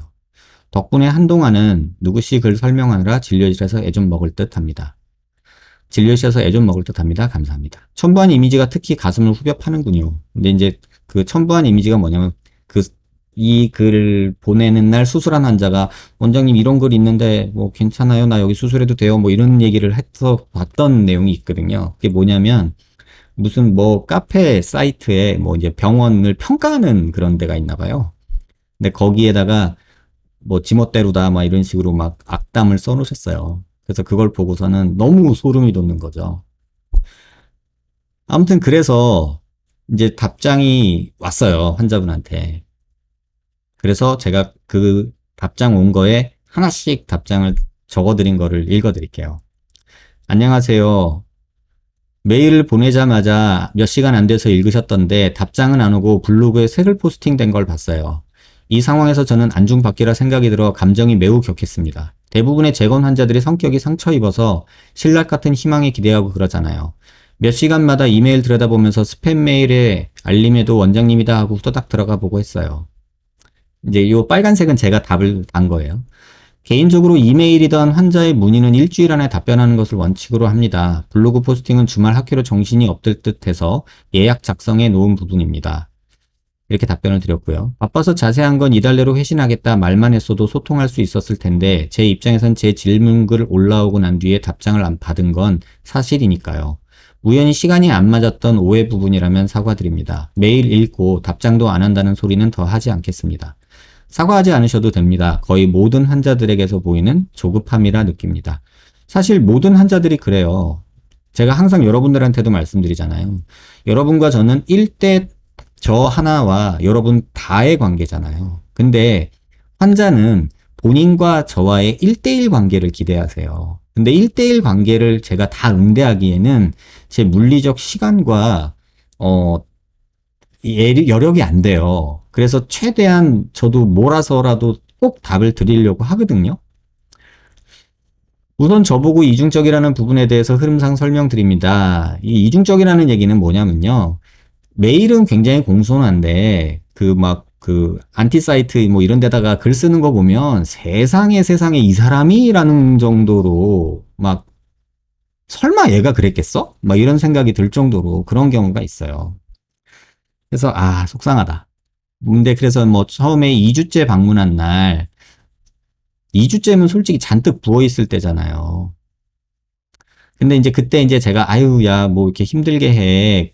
너무 도와심 내지 마. 그러면서 제가 뭐라고 했어요. 병원 쫓아가서 여러 사람을 힘들게 한다. 제가 뭐 이런 식으로 얘기를 했어요. 근데 그 얘기를 왜 했냐면 이전 병원에서 수술하고 환불받는 과정에서 그 분이 병원 그만 쫓아가라고 했대요. 이전 병원에서. 그래가지고 농담처럼 한 말인데 그 말이 상처가 되셨던 것 같아요. 어쨌든 지식 사이트에 입안 보형물 재수술은 완전히 붙지 않은 2주 내 최소 3개월이 지나야 한다는 전문의 글을 받고 전화했으나 원장님과 통화한 게 아니라서 2주 안에 혹시나 해서 급히 예약 잡은 거고요. 하지만 그때 기분이 약간 나쁜 거 자리에서 아무 말 안 했습니다. 나를 그래도 걱정하고 달래는 마음도 있을 거라 이해하는 마음으로 그 순간 멋쩍은 웃음만 짓고 나왔습니다. 마음이 살짝살짝 갈라지기 시작한 게 이때부터네요. 이해는 하지만 저 역시 서운한 마음이 있네요. 지식인 의사의 말에 휘둘릴 정도로 제가 환자분께 설명을 안 드렸다는 게 자괴감과 반성이 드네요. 라고 답을 적었어요. 왜냐면 이분은 수술하기 전에 상담을 굉장히 많이 했거든요. 두 번째로 마음의 상처를 입은 날은 경과 3개월 차입니다. 그동안 별별 궁금한 게 생겼지만 아무 연락 없이 잘 지내면서 학수고대한 3개월 경과 날이었어요. 이날도 역시 CT 사진은 못 봤지만 전에 메일 내용대로 뭐 저를 달려나 보다 뭐 이런 생각을 했어요. 어쨌든 뭐 재수술을 하려면 수술비 1100만 원을 그대로 다 내라. 상담실 앞 문 앞에서 선체로 문을 잡아 열어주며 이야기하는 실장님. 저는 앉아 있었는데 계속 서서 문 잡은 채로 정색하며 돈 다 받는다고 말씀하셨죠. 나는 그냥 어떤 걸 파는 가게의 손님이었구나 하는 생각. 샀는데 마음에 들지 않아 다른 거 갖고 싶으면 다른 걸 사. 우린 세일즈만 해. 사실 돈과 돈의 거래엔 이게 맞겠죠. 그러면서 이제 이분이 저에게 이제 상업적인 관계라는 단어를 쓰기 시작했던 거예요. 그래서 제가 답부분을 뭐라고 적었냐면, 이건 여러분들도 좀 아셨으면 좋겠어요. 대부분의 환자들이 그렇게 느끼는 듯 합니다. 어쩌면 의도적인 것도 있습니다. 제 수술을 너무 쉽게 생각하고, 네다섯 번의 수술을 감행하는 환자도 여러 봐왔기 때문에 환자를 위해 제 수술을 그렇게 쉬운 결정이 아니길 바라는 마음이니 이해 바랍니다. 제가 물리적으로 이러한 마음을 전달할 수 있는 방법은 수술비밖에 없습니다. 가족도 못 말리는 환자를 남인 제가 어찌 막을 수 있을까요? 실제로 수술비를 그렇게 다 받은 경우는 많지 않지만 제 의사로서의 자존심을 장사치 기술자로 치부하는 분들께는 그렇게 받고 있습니다. 돈과 돈의 거래만 해 라는 느낌이 아직도 든다면 시간 내서 메일 답변 드리는 것도 의미가 없겠네요. 세상 어느 의사가 모든 환자에게 실시간 메일로 답을 주고받을 수 있을까요? 이마저도 제겐 최선이고 지금 새벽 2시에 메일을 쓰고 있습니다. 매주 새벽 3시까지 반복적인 질문에 유튜브 통해서 답변 드리고 있고요. 부부의 연결, 이젠 양아치 취급까지 받게 되는가 봅니다. 이제 이때부터 감정이 완전히 이제 삔또가 나가신 거죠. 그래서 이렇게 답을 드렸어요. 그리고 결정타는 답장 없는 메일 중에 블로그 포스팅이었고요. 그 당시 저는 학회를 모르고 블로그는 올라오니 저렇게 계속 일십된다고 생각했어요. 3개월 차 경과 보고 갈 때 실장님이 알아보고 연락 주겠다 하셨지만 연락은 지금까지도 없었으니까요. 이상이 제가 더 이상 혼자 생각하지 않고 사람들의 의견을 공개적으로 묻게 된 발단입니다. 그러니까 그런 데다가 이제 안티 글을 쓴 뭐 이런 내용이다. 이런 뜻이에요. 뭐 이해는 돼요. 놀러 다니기라도 했으면 천하에 몹쓸 사람이 되었겠군요. 공개적으로 물으셔도 괜찮습니다. 의도가 없는 객관적인 질문이라면 얼마든지 자유입니다. 그렇게 쉽게 돌아서는 관계와 믿음에 저 역시 연연하고 싶지 않습니다. 다만 공개적으로 사진을 올리시려면 객관적으로 올리셔야 하고 본인이 끝까지 제게 요구하셨던 부분에 대해서도 올리셔야 보는 사람들도 오해가 없겠지요. 그렇기에 의도적이라 판단할 수밖에 없을 듯합니다. 다분히 악의적이라 느껴지고요. 내일 수술할 환자가 캡처를 많이도 해주셔서 오늘이군요. 이렇게 답을 적었어요. 갑자기 이중적이 된 게 아님을 저도 지난 3개월은 나름대로 설레며 만나는 날을 기대하고 있었다는 건 진심입니다. 진심을 의심하지는 않습니다. 다만 언제든 악의적으로 바뀔 수 있는 가벼움에 저는 지쳐가는 듯합니다. 3개월 경과 때 불편한 거 많이 좋아졌고 감각도 많이 좋아졌다고 말씀하시고는 반병신, 신경 감각 무디고 아랫니 쪼이고 본슈멘트 평생 두르고 사는 것 슬프네요. 둘 중 어떤 게 진심인지 전 모르겠습니다. 이거는 진료실에서 저한테 3개월 경과 때 말씀해 주셔서 차트에 기재가 되어 있는 내용이고요. 이거는 인터넷에 어떤 그런 사이트에 반병신 뭐 이렇게 뭐 이런 거 쓴 거죠. 근데 저는 이게 둘 중에 어느 게 진심인지 모르겠습니다. 이렇게 답을 적었어요. 수술적인 문제에 대해 사진을 공개하게 해준다면 블로그에 올려주신다 했는데 전 왜 이제서야 제 CT를 블로그로 처음 접해야 하는 걸까요? 왜 전 남들이 그래서 몇 미리 재건한 거야 했을 때 몰라 라고 했다가 이제 블로그를 통해서 볼 수 있는 건가요? 몇 미리 재건은 수술 전 디자인하면서 그림으로 수치로 다 보여드린 부분입니다. 수술 후 CT 보여달라 하시면 얼마든지 보여드릴 수 있고 실제 보여드렸어요. 수술 전 환자분과 함께 그렸던 디자인과 오차 없이 수술된 모습도 확인시켜 드릴 수 있습니다. 다만 제가 영상이나 메일로 답변을 드릴 시간을 더 이상 할애하고 싶지 않고 온라인상에 본인 입장의 글을 적듯 의사 입장의 객관적인 글도 적을 수 있지 않을까 하는 마음에 말씀드린 부분입니다.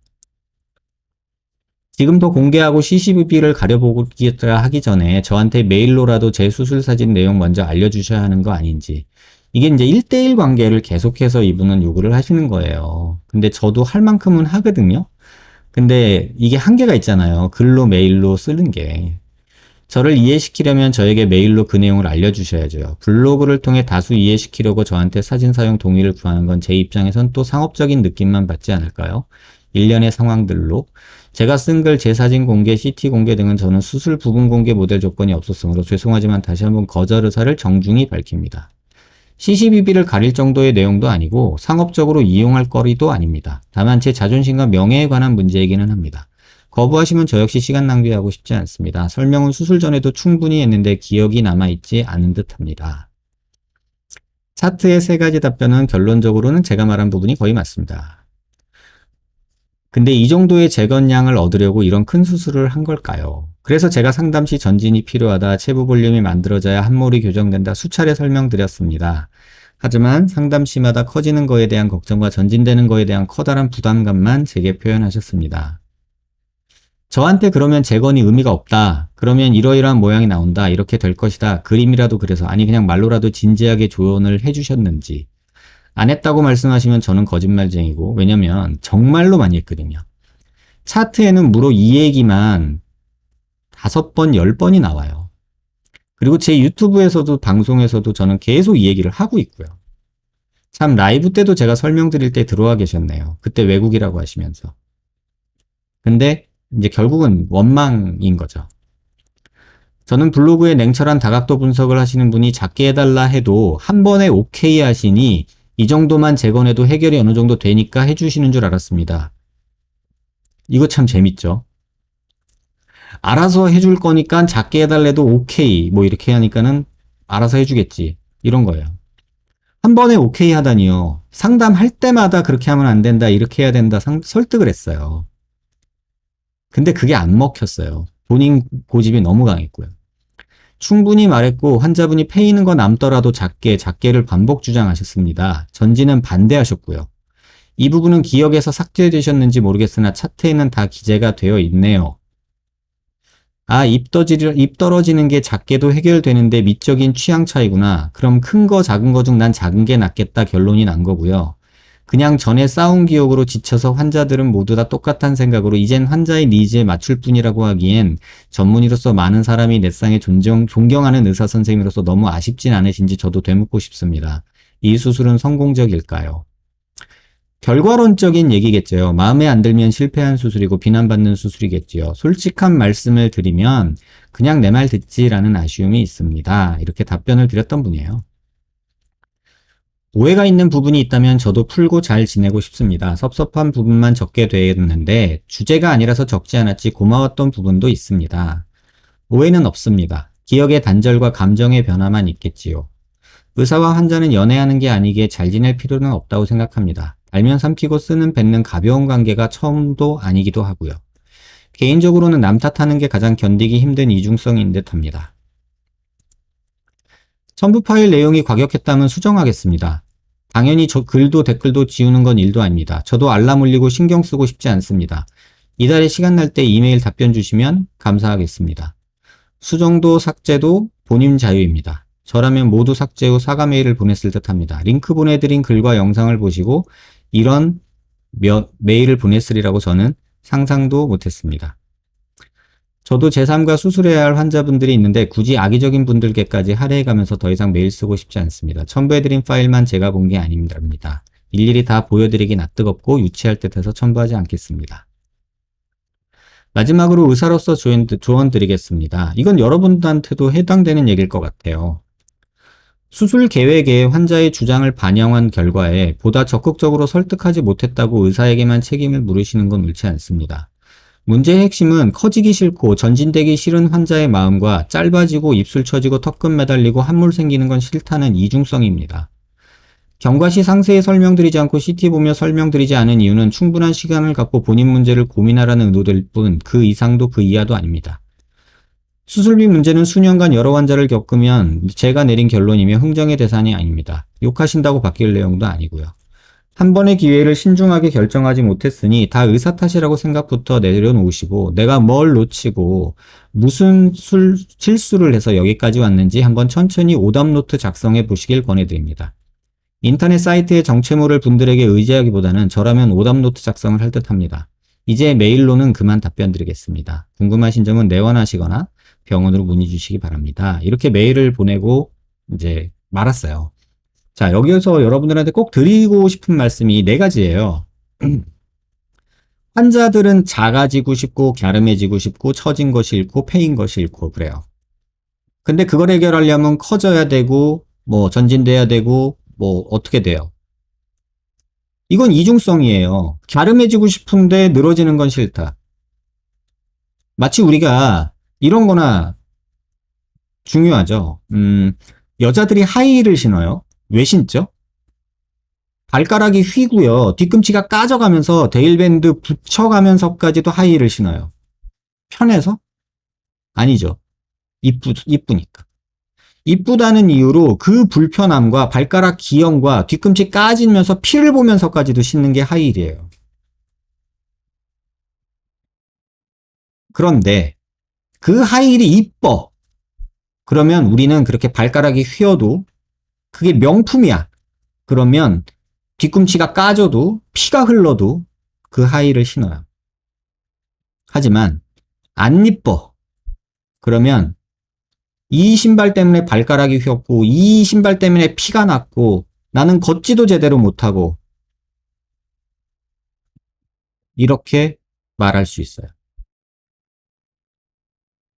근데 그 신발을 이쁘다 안 이쁘다라는 걸 결정하고 그걸 구매한 사람은 누구죠? 본인이에요.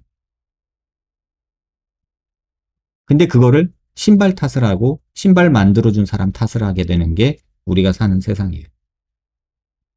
그래서 여러분들한테 제가 항상 말씀드리는 얘기는 본인이 뭘 실수했고 뭘 놓쳤는지에 대해서 오답노트 작성 없이 수술 계획을 하지 마시라는 거예요. 제가 이 환자분을 다시 수술해드리면 이런 일을 안 겪어도 되는데 왜 제가 이 환자분을 다시 수술하지 않고 이 환자분이 오답노트를 작성해 올 때까지 기다렸냐면요. 기다리려고 하냐면 오답노트가 작성이 안 된 상태에서 또 수술을 하면요. 그 수술 역시 또 에라예요. 100% 그래요. 그게 안 된 상태에서 지금 힘들어 라는 이유로 또 수술을 하게 되면 그 수술 역시 그 계획 역시 또 잘못된 결과를 만들어요. 이건 제가 8년 동안 9년 동안 해온 결론이에요. 근데 한 가지 이 내용을 보면서 이거는 내가 고쳐야겠다라고 생각한 게 있었어요. 경과 시 상세히 설명드리지 않고 CT 보며 설명드리지 않는 이유는 충분한 시간을 갖고 본인 문제를 먼저 고민하라는 의도일 뿐 그 이상도 이하도 아닙니다. 라고 제가 말씀을 드렸거든요. 근데 이 말이 저는 그때는 맞다고 생각했어요. 근데 조금 지나서 생각하니까 그래도 설명은 해야 되지 않을까? 그래도 설명은 해줘야 되지 않을까? 그리고 마음을 제가 바꿨어요. 얼마 전에 남자분이 3년 동안 제 블로그를 구독하시고 3년 동안 수술을 망설이시고 이렇게 고민하시던 분이 병원으로 오셔서 수술을 받았어요. 근데 첫 달째부터 이 환자처럼 막 불안해서 막 난리예요. 올 때마다 CT를 보여주고 정확하게 분석해주고 자료 재주고 겹쳐서도 보여주고 별짓 다 했어요. 안 들어요. 그러면서 갑자기 막 전화를 해요. 토요일 날. 너무 아파서 못 살겠다고. 그러니까 병원 입장에서는 어떻게 하겠어요? 오세요 그러죠. 그러면 빨리 오세요 그러죠. 근데 웃으면서 와요. 그래서 왜요? 왜 오셨어요? 어디 아프다며 그랬더니 아니 아프진 않아요. 지금 뭐 불편한 건 없어요.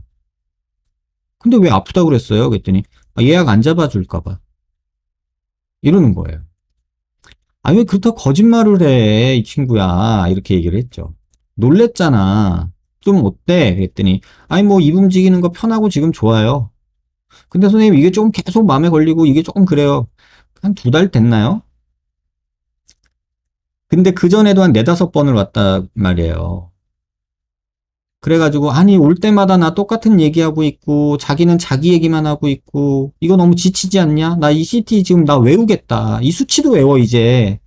막 이렇게까지 얘기하면서 지쳤어요, 제가.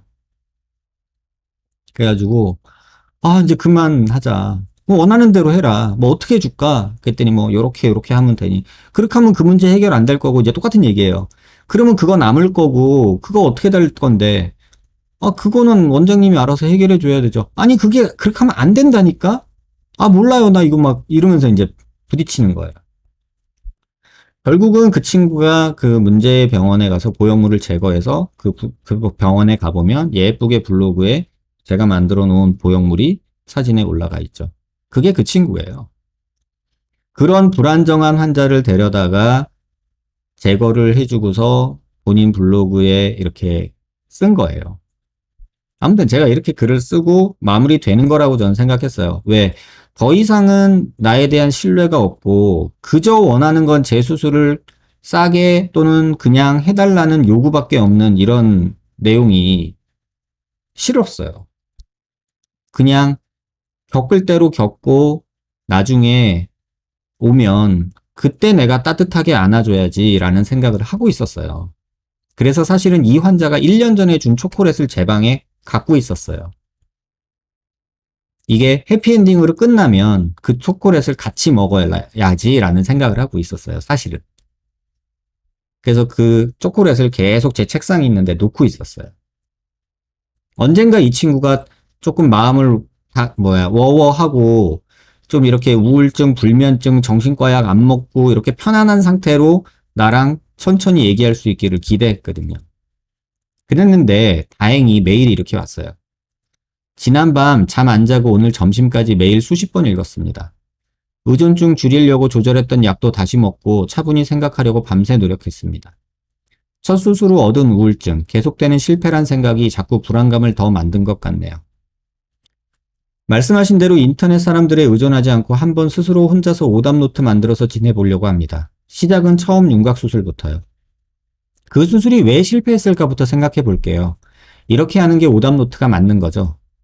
이제 와서 라고 하면 할 말 없지만 그래도 지난밤 메일로 내가 원장님이면 어땠을까 반대 입장에서 생각했고 결과를 떠나서도 내가 너무 감정 컨트롤이 안 되어 있고 불안한 상태구나. 그리고 어떤 입장인지 많이 이해하게 되었습니다. 첫 번째 보내주신 링크에 환자분 이야기도 다시 봤고요. 카페랑 성애사 글 병원 다 지웠습니다. 댓글이 달려서 못 지우는 한두 개 빼고요. 이렇게 짧게 쓰는 건 귀찮아서 대충 쓴 것도 아닙니다. 이만큼 쓰는데도 눈물이 흘러서 또 감정적이지 않으려고 최대한 말을 아끼고 함축해서 수도 없이 정정하고 드리는 메일입니다. 공들여 써주신 답변 메일 감사합니다. 그래서 제가 이 환자한테 이 메일을 받고 다행이다. 이제 좀 마음 좀 워워하고, 이제 좀 평정심을 찾고, 이제 나랑 진지한 얘기를, 이제 앞으로 어떻게 할지에 대해서 얘기를 이제 할 수 있겠구나. 나는 기다리면 되겠구나. 하고서 그 초콜릿을 들고 기다리고 있었어요. 근데 어느 날 이제 환자들 통해서 어떤 사람들이 자꾸 뭐 원장님 험담해요. 이런 글들이 이제 막 들려오죠. 쪽지를 받았는데 뭐 어째요. 뭐 이런 얘기를 막 이제 계속 들리죠. 상담 오는 환자들이 이런 거 알아보고 오니까 그런 글들 보고 오죠. 그래서 이제 아, 그 친구가 또 마음이 안 좋아졌나 보다라고 이제 환자들 통해서 알게 됐어요. 자기들끼리 무슨 쪽지 주고 받는지 내가 어떻게 알아요? 환자가 얘기해 주니까 알지. 그래서 아직 불편하구나. 이렇게 이제 생각이 들었어요. 아주 기다렸어요. 그랬는데 어느 날 친구랑 같이 왔는데 눈빛이 바뀌어 있더라고요. 뭐 거의 저에 대한 분노가 있더라고요. 근데 그 환자분이 그런 말을 해줬어요. 어차피 상업적인 관계 아니에요? 이렇게 얘기를 하시더라고요. 아, 내가 기다리고 이렇게 할 필요가 없구나. 나는 상업적인 관계였구나. 라는 생각이 그날 갑자기 들면서 제가 무너지더라고요.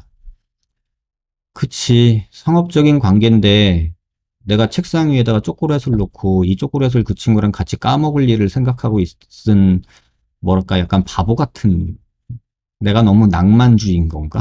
이런 생각이 들면서 좀 마음이 안 좋았어요. 그로부터 며칠이 지나고 한 달 좀 안 지나서 병원 저희 직원이 오더니 원장님 그 환자분이 수술 전 CT 받으러 온대요. 그러더라고요. 그래서 그럼 드려라. 그러고서 제 방에 있는 초콜릿을 줬어요. 저희 직원한테. 오면 이 초콜릿 원장님이 도저히 못 먹겠다고 그냥 드려라 이랬어요. 그래서 제가 수술하고 있는 동안 환자는 왔었고, CT 받아서, 초콜릿 받아서 가셨어요. 근데 나중에 저녁에 저희 직원이 그러더라고요. 그 초콜릿 여자 화장실 쓰레기통에 버리셨어요. 이러더라고요. 마음이 안 좋았어요. 원하는 대로 해주는 의사가 되면 솔직히 편해요. 여러분들 그거 아세요? 병원 하면서 제일 편하게 운영하는 방법이요. 환자가 시끄럽거나 불평하면 환불해주고요. 그 다음에 환자가 뭐라고 하면 환불해 주거나 재수술 해달라는 대로 해주면 돼요. 근데 재수술 해달라고 해주는 병원이 진짜 잘해주는 병원이 있거든요. 환자가 조금만 뭐라고 하면 재수술 해줘요. 그런 병원이 있어요. 문 닫았어요. 뭐 경영이 어려워져서 닫았는지 어땠는지 모르지만 왜냐하면 다시 해달라는 사람들 다시 해줘도요. 본인 생각이 정리가 안 되고 이해가 안 된 채로 다시 하면 괜찮겠지라는 그 느낌에 잠깐 기대감에 사는 거예요. 잠깐 기대감에 사는 거예요.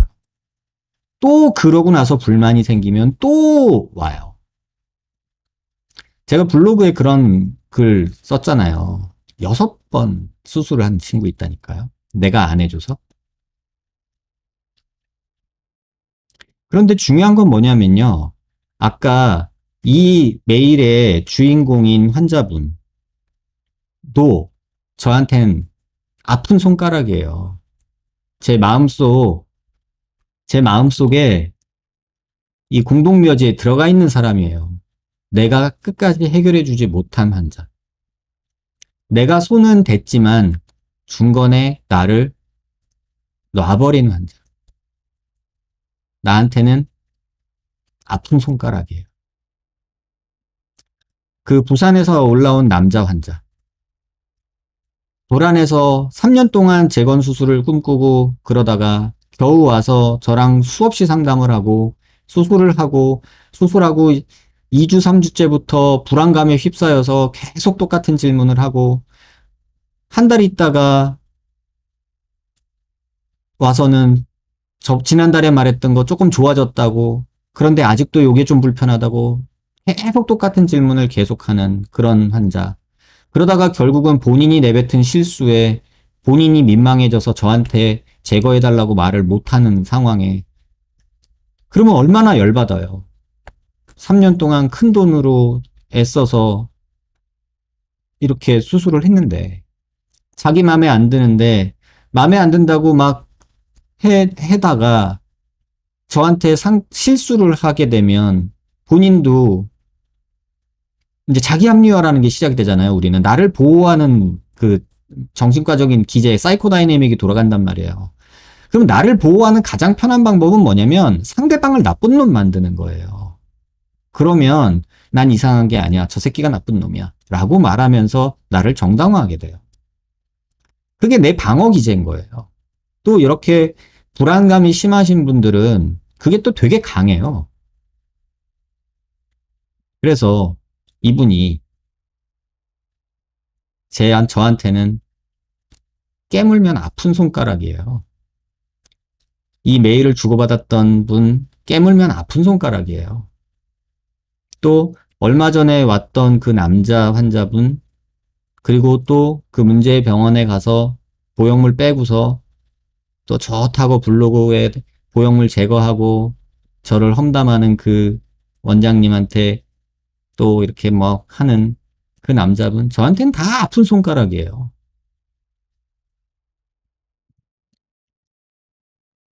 옛날에 써놨던 그 블로그 글 하나 보여드릴게요. 이게 여러분들이 어 뭐 관심이 있으실지는 모르겠지만 요거 그냥 하나 보여드릴게요. 제가 오늘 내용 얘기하면서 사실은 이 글을 넣을까 말까 막 되게 고민했던 글이에요. 뭐냐면 제가 그 수술을 하면서 저한테 굉장히 아픈 글이에요. 솔직히 말씀드리면 진짜 저한테 깨물어서 아픈 손가락이에요. 이 글 그냥 한번 우리 같이 볼까요? 2018년 4월 20일에 쓴 글이에요. 네, 이것도 그냥 읽어드릴게요. 매일 아침 눈을 뜨면 몸에 배어버린 동작들로 하루를 시작한다. 멋지게 치장하고 싶지는 않지만 푸석하고 지저분한 모습으로 환자를 만나고 싶지는 않다. 그리고 병원으로 출근하면서 오늘은 무슨 일이 예정되어 있는지 확인한다. 수술은 무엇이 있으며 상담은 몇 명이 있으며 병가 및 치료는 몇 명이 있고 일과 후 미팅은 무엇인지 또 오늘 해야 할 일은 무엇인지를 생각하며 하루를 계획한다. 병원문을 들어서면 시작되는 하루는 항상 이렇게 습관처럼 반복된다. 오늘은 그냥 일기처럼 최근 병원에서 벌어지고 있는 일들 속에 인간 백정환으로서의 소회를 적어보려고 한다. 안녕하세요 원장님, 재건 수술을 생각하고 있는데 몇 가지 궁금한 점이 있어 글 남깁니다. 저는 턱쪽 재건을 생각하고 있습니다. 정보를 알아보다 보니 저와 비슷한 증상이신 분들과 단톡이 만들어졌는데 한 분은 H에서 재건을 하신 분은 아니지만 다른 곳에서 본시멘트 재건을 하고 3달 동안 만족하시다가 자다 일어나 보니 사각턱이 이탈이 일어났고 염증이 생겨서 제거를 하셨다며 본시멘트 재건을 적극 말리시더라고요. 또 다른 분은 H에서 본시멘트 턱 재건한 후 2년 뒤 부작용이 생겼다고 썼는데 정확한 증상은 못 들었습니다. 물론 수술이 잘 되었더라도 체질에 따라 코실리콘 부작용처럼 염증 반응이 생길 가능성이 있다고 생각합니다. 그러나 의사 선생님 포스팅 말처럼 선생님이 제 마지막 의사 선생님이길 바라며 몇 가지 물어보려고 합니다. 약간의 신뢰가 될 수 있으나 수술에 대한 확신과 불안함을 좀 덜고 싶어 드리는 질문이니 너그러이 봐주시길 바랍니다. 원장님 재건 수술한 지 5년 정도 된 걸로 아는데 현재 얼마나 했고 몇 케이스나 했고 염증 몇 프로나 났어요? 이런 거. 이 경우 무조건 보형물을 제거해야 되는지요? 이 부분 질문이 민감할 수도 있지만 솔직한 답변 부탁드립니다. 죄송하고 감사합니다. 그리고 염증 가능성이 앞턱만 하나, 앞턱 사각턱 전체 하느냐, 아니면 보형물이 크기냐, 뭐 똑같냐, 뭐 이런 얘기 질문. 이거 여러분 계속 물어보는 질문이잖아요. 답변 다 드렸어요. 이래서 먼저 제게 사각턱 재건을 받으시고 염증 때문에 2년 후에 제거한 분은 없는 것으로 기억하고 있습니다. 질문 주신 내용에 대해 하나씩 답변 드리겠습니다. 아직 정확한 통계를 내본 것은 아니지만 1000명 정도는 넘었다고 보고 있고 그중 사각턱 제거는 400명은 넘은 듯합니다. 그중 염증으로 인한 제거는 현재까지 4명 있습니다. 4명 모두 공통점은 지루성 피부형을 앓고 있는 흔히 말하는 얼굴에 여드름 많이 나고 피지 분비가 많은 환자들이었습니다. 이 경우 보형물 제거 수술은 필수인 듯합니다. 이론적으로 보형물 크기와 볼륨이 증가하면 염증 가능성은 높아질 것으로 생각합니다. 하지만 지금까지 경험으로는 그 염증 빈도가 그리 많지 않아서 그렇다 아니다라고 말할 정도의 차이점은 느끼지 못하고 있습니다. 재건 수술이 마지막 선택이어야 한다는 생각에 경험자들의 정보를 접하시는 듯합니다. 다만 제가 수술 전 1000명 정도의 환자 경험과 환자분에게서 정보를 주는 한두 명의 정보의 무게를 같은 선상에 놓고 판단하지는 마시길 바랍니다. 이거 여러분들한테도 꼭 드리고 싶은 말씀이에요. 제가 수술한 1, 2천 명의 환자 경험과 환자분에게 정보를 주는 한두 명의 카페 인터넷상의 정보를 같은 선상에 놓고 판단하지는 말아주세요. 제가 그렇게 양아치는 아니거든요. 제 입으로 거짓말하는 경우는 거의 없을 거예요. 그런데 이런 식으로 인터넷상에서 거짓말하는 사람들이 너무 많더라고요. 아무튼 이제 이런 내용이 있고, 근데 이 경우가 또 문제의 경우예요. 저한테 진짜 아픈 손가락이에요. 제가 되게 예뻐했던 친구예요. 근데 이 친구가요, 스토리가 어떻게 되냐면, 그냥 읽어드릴게요. 그때 써놨던 거를. 하악외소증 환자로 수술 전 양악수술, 턱끝 전진술 받고도 무턱, 개턱, 삼각형 얼굴 라인을 가지고 있는 환자였다. 턱끝 전진과 과도하게 뾰족한 턱끝 교정을 원했지만 현재도 너무 뾰족하기에 개턱을 교정하지 않으면 어색하고 과하게 뾰족한 턱이 될 것을 우려해서 하악각 재건도 권했던 환자였다. 결국 내 조언이 잘못이었다고 지금은 판단된다. 수술 후 14일째부터 얼굴이 동그래진 것은 본인이 싫다고 보형물 빼달라고 요구했고 조금만 기다려보자고 설득했다. 수술 후 1개월이 되었을 때는 내 기준으로는 적절하고 자연스럽고 과하지 않다고 느꼈고 이전에 비해 훨씬 좋은 얼굴형이라 판단했지만 환자는 뾰족한 얼굴이 변해버린 것이 불만이었다. 수술 후 4개월이 되었을 때 붓기가 빠지면서 이전보다는 뾰족한 얼굴이 되었지만 환자는 갸름한 얼굴에 대한 생각은 바뀌지 않았다. 결국 수술 후 4개월째 턱끝에 보톡스 주사와 약간의 필러를 놓아주고 환자는 기억 속에서 잊혀지는 듯 했다. 수술 후 1년 10개월째 오른쪽 턱 아래가 부어서 병원을 찾았고 보형물 염증이라기에는 이전까지 경험한 형태와는 조금 다른 모습이었다. 그래서 먼저 항생제 치료를 먼저 해보자고 했다. 힘들게 고생해서 환자도 나도 한 수술인데 하루 이틀 전에 생긴 염증이라는 이유로 보형물 제거는 결정할 수 없었다. 그리고 항생제 치료는 2주가 기본이었고 2주 정도 치료하면서 증상의 호전도 있었다. 하지만 항생제 치료 4주 정도쯤 병원을 비운 어느 날 당장 제거해달라는 연락이 왔고 그 후 연락이 없었기에 괜찮아졌나 하고 생각하고 있었다. 그 병원은 턱끝만 안 해줘요. 제거하는 걸 싫어해서 안 해줘요. 지고집만 부려요. 이 환자가 내 앞에서 이렇게 말할 수 있는 사람일까? 난 상상도 못했다.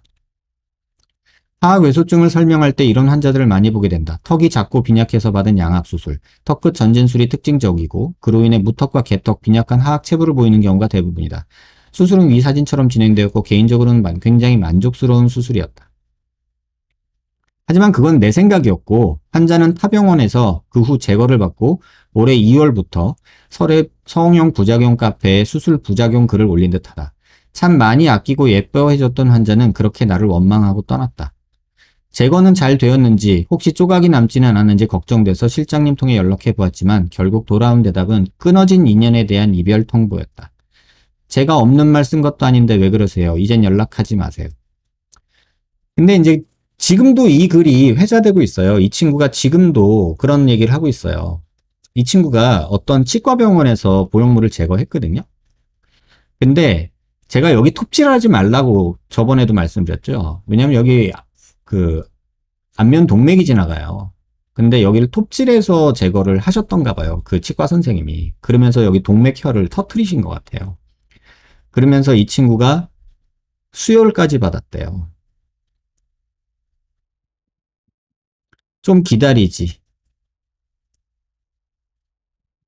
저한테 기다린 게 아니라 그냥 본인이 빼고 싶은 마음에 치과병원에 가서 뺐는데 그 선생님이 처음 빼보신 거죠. 그러다 보니까는 톱으로 막 썰다가 혈관을 끊어 먹으신 것 같아요. 그래서 출혈이 엄청나게 났고 엄청 고생했겠죠. 그런데 그 원망은 제가 듣는 거예요. 네가 안 빼줘서. 그리고 그 환자는 그런 기억을 갖겠죠. 내 인생에서 최악의 선택이었다. 나한테 본시멘트 성형 수술을 받은 것을.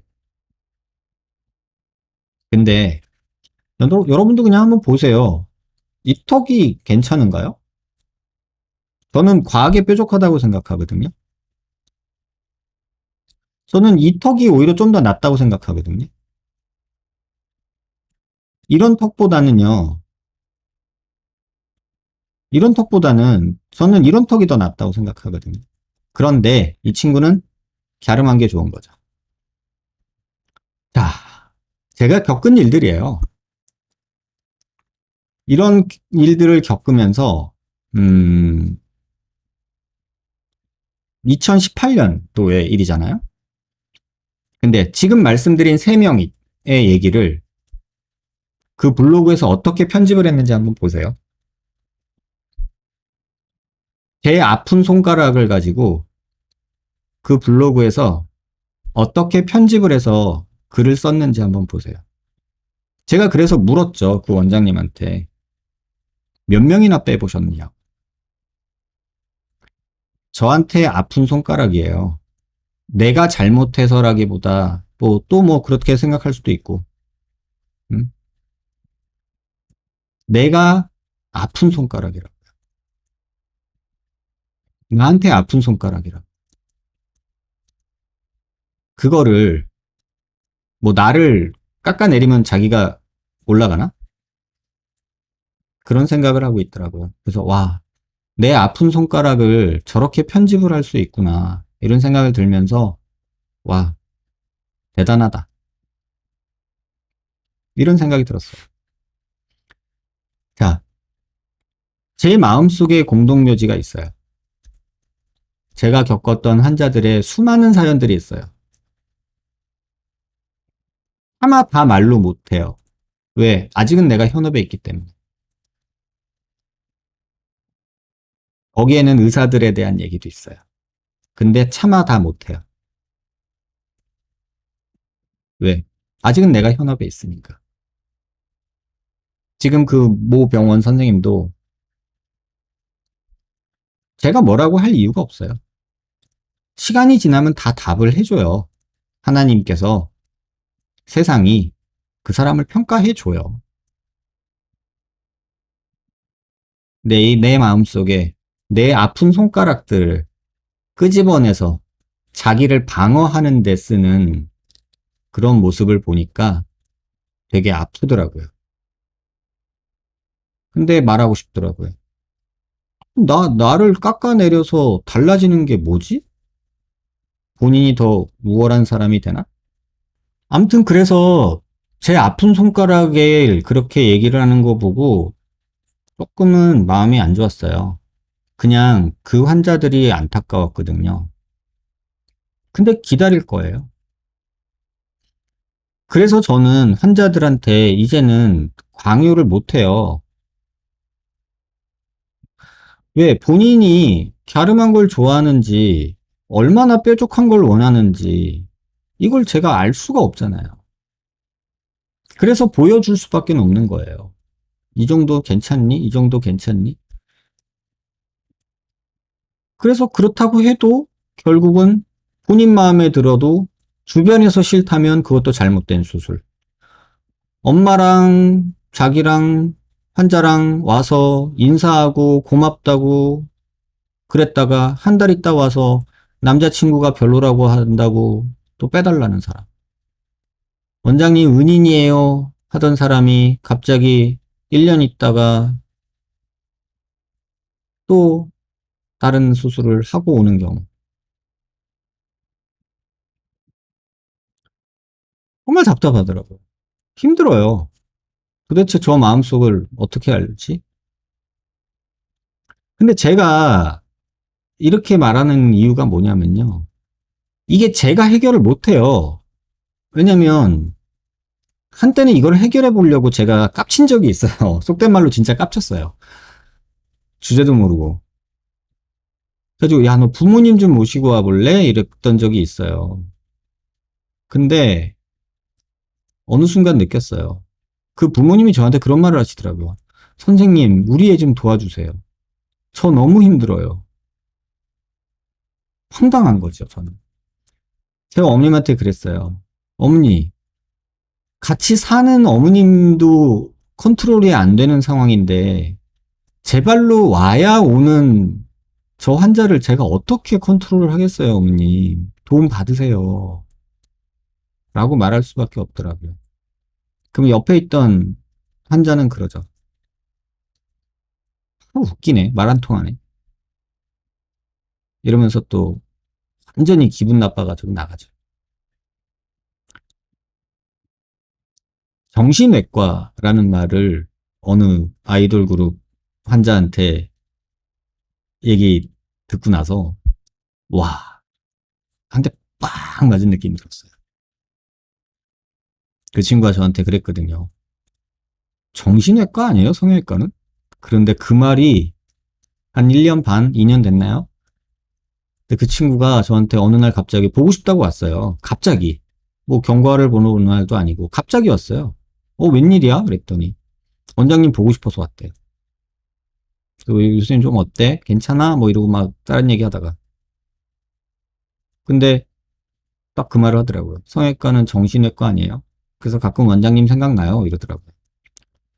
그 얘기를 듣고 제가 하는 일이 이런 일이구나 라는 생각이 듣고 아무튼 그랬어요. 아무튼 저는 그래요. 여러분한테 아까 처음에 말씀드린 것처럼 제 나름의 최선을 다하고 있고요. 제가 의사 편하고 싶지 않고 환자 편하고 싶지 않아서 중간을 지키고 싶은 마음이 되게 큰데 저 역시 현업에 있다 보니까 어떤 환자들한테는 정말 세상에 못된 의사일 수도 있고 또 어떤 환자한테는 세상에 고마운 환자일 수도 있겠죠. 또 뭐 다른 선생님들도 우리가 다 욕하는 어떤 선생님도 누군가에게는 좋은 선생님일 수 있어요. 그러니까 그 부분이 다 나쁘다는 건 아니에요. 제가 궁금한 건 저는 굉장히 드라이하게 팩트만 알고 싶을 뿐이에요. 근데 그 질문에 대해 답을 안 하고 엉뚱한 제 아픈 손가락을 이렇게 후비고 파는 걸 보면서 더 이상은 언급하고 싶지가 않아졌어요. 쉽게 말하면 내 입에 담을 가치가 없는 급의 사람이구나라는 생각이 들었어요. 그러니까 나는 의학적인 논쟁을 하자고 얘기를 한 건데 쉽게 말하면 시장판에 벌어지는 개싸움을 시작을 하더라고요. 정치판에서 벌어지는 네거티브를 하더라고요. 이건 정말 전 혐오하거든요. 저는 별로 그러고 싶지 않아요. 팩트를 갖고 나한테 얘기를 한다면 저는 무릎 꿇을 자신도 있어요. 왜? 내 논리가 틀렸고 네가 논리가 맞으면. 그게 전문가 세계에서 필요하다고 저는 생각해요. 그래야 제가 여러분한테도 객관적인 얘기를 조금 더 정확하게 드릴 수 있을 것 같아요. 제 아픈 손가락을 자를 본인의 어떤 그런 걸로 그러지 않았으면 좋겠다. 이런 얘기 꼭 드릴게요. 아무튼 이런 요지경 같은 세상에서 우린 살고 있습니다. 그래도 저는 이 자리에서 9년, 10년, 15년 계속 제 이름 걸고 병원하고 있습니다. 꿋꿋하게. 제가 내세울 수 있는 건 시간이 증명해준 제 이름입니다. 그거밖에 없어요. 제가 뭐 대한민국 제일 잘해. 내가 진짜 똑똑해. 전 그런 말 함부로 못해요. 나만 할 수 있어. 그런 말 못해요. 다만 제가 할 수 있는 말은 저 그냥 제가 할 수 있는 최선 다하고 있습니다. 라는 말밖에 못할 것 같아요.